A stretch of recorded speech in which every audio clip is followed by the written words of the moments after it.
Assalamualaikum warahmatullahi wabarakatuh. Saya Dina Salestia Rukmana dengan NIM C1B024129.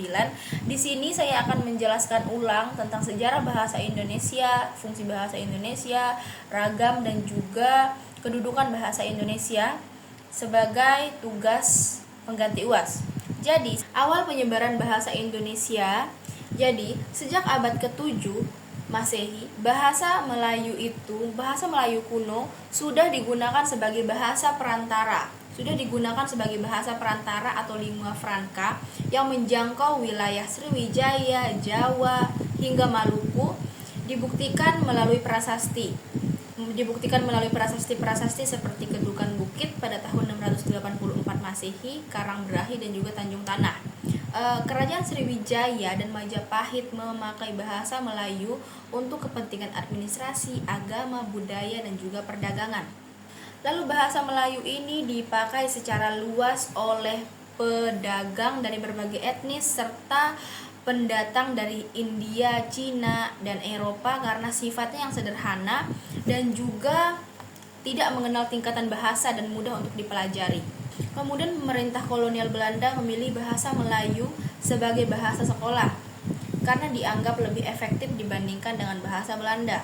Melalui Balai Pustaka yang didirikan pada tahun 1908 dan penyebaran ejaan Pan-Opijen pada tahun 1901, bahasa Melayu mulai distandarisasi tertulis, berkembang dalam karya sastra dan administrasi.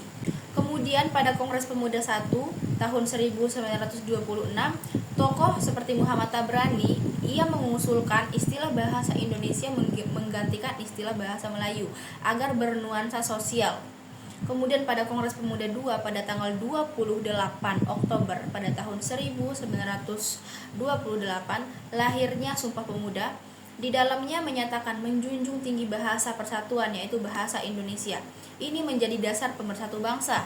Hingga pada tahun 1945, 18 Agustus, bahasa Indonesia secara resmi menjadi bahasa negara sesuai dengan Undang-Undang Dasar 1945 pasal 36. Kemudian pembakuan ini dilanjutkan melalui Kongres Bahasa 1 Solo pada tahun 1938 dan reformasi ejaan seperti ejaan Suwandi dan ejaan yang disempurnakan pada tahun 1972. Sekarang kita masuk ke fungsi bahasa Indonesia. Yang pertama adalah sebagai alat komunikasi atau communication tools. Jadi bahasa Indonesia ini digunakan sebagai sarana penyampaian gagasan, pikiran, dan informasi, baik secara lisan maupun tulisan dalam kehidupan sehari-hari, kehidupan formal, hingga pemerintahan dan media massa. Dengan keberagamannya bahasa ini memungkinkan individu dari berbagai suku dan daerah berinteraksi secara efektif, termasuk di sekolah, di kantor, dan juga kegiatan ekonomi seperti berbelanja di pasar. Selain sebagai alat komunikasi, bahasa Indonesia ini juga berfungsi sebagai simbol identitas nasional. Bahasa ini menjadi lambang identitas dan juga kebanggaan nasional, membedakan Indonesia dari negara lain dan juga merepresentasikan nilai budaya serta sosial bangsa. Penggunaan bahasa Indonesia dalam upacara kenegaraan, pendidikan, dan juga media menggambarkan wujud simbolik tersebut di ruang publik. Selain itu, fungsi bahasa Indonesia yang ketiga juga sebagai pemersatu bangsa.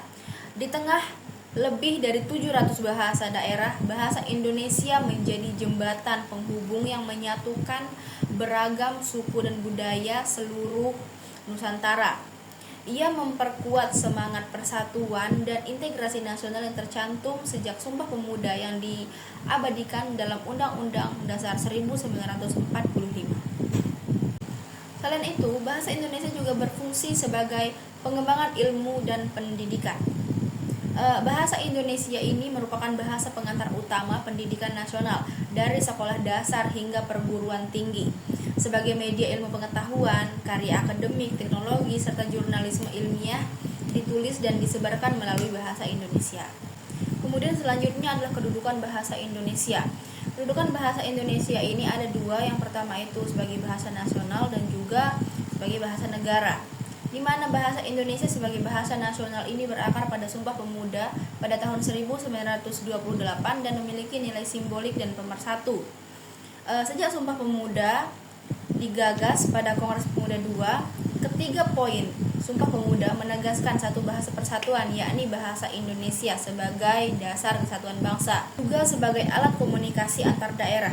Jadi dalam konteks keberagaman lebih dari 700 daerah, bahasa Indonesia ini menyatukan komunikasi antar wilayah, budaya, dan suku bangsa. Yang ketiga adalah pemersatu bangsa.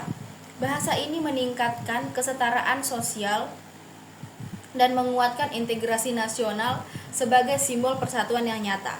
Kemudian simbol identitas dan kebanggaan. Kemudian kedudukan bahasa Indonesia sebagai bahasa negara. Kedudukan bahasa Indonesia sebagai bahasa negara ini dimaksudkan dengan penggunaan bahasa Indonesia resmi di pemerintahan, bahasa pengantar pendidikan, bahasa komunikasi nasional, alat pengembangan ilmu dan teknologi. Lalu yang terakhir kita masuk ke ragam bahasa Indonesia. Jadi ragam bahasa Indonesia ini yang pertama itu berdasarkan situasi, yang pertama formal dan juga non formal. Jadi ragam formal ini dipakai dalam suasana resmi seperti pidato, kenegaraan, dokumen, hukum, tulisan akademik. Terus cirinya itu kosakatanya baku, struktur tata bahasanya itu lengkap, ejaannya tepat. Kemudian ragam non formal atau informal. Ini digunakan dalam situasi santai sehari-hari seperti percakapan dengan teman, chat dengan teman, atau media sosial. Cirinya itu strukturnya itu fleksibel, tidak selalu baku dan banyak slang dan ungkapan-ungkapan lokal. Kemudian berdasarkan bentuk komunikasi, ada lisan dan juga tulisan. Ragam lisan itu spontan dan kontekstual dengan intonasi dan ekspresi, digunakan saat berbicara langsung seperti percakapan, pidato gitu. Kemudian juga ada ragam tulisan, ini lebih terstruktur, beraturan, dan juga memperhatikan tanda baca dan juga kaidah ejaan. Ini digunakan dalam surat, jurnal, laporan, atau esai. Kemudian yang ketiga, ragam Indonesia dalam ilmu pengetahuan dan juga pendidikan.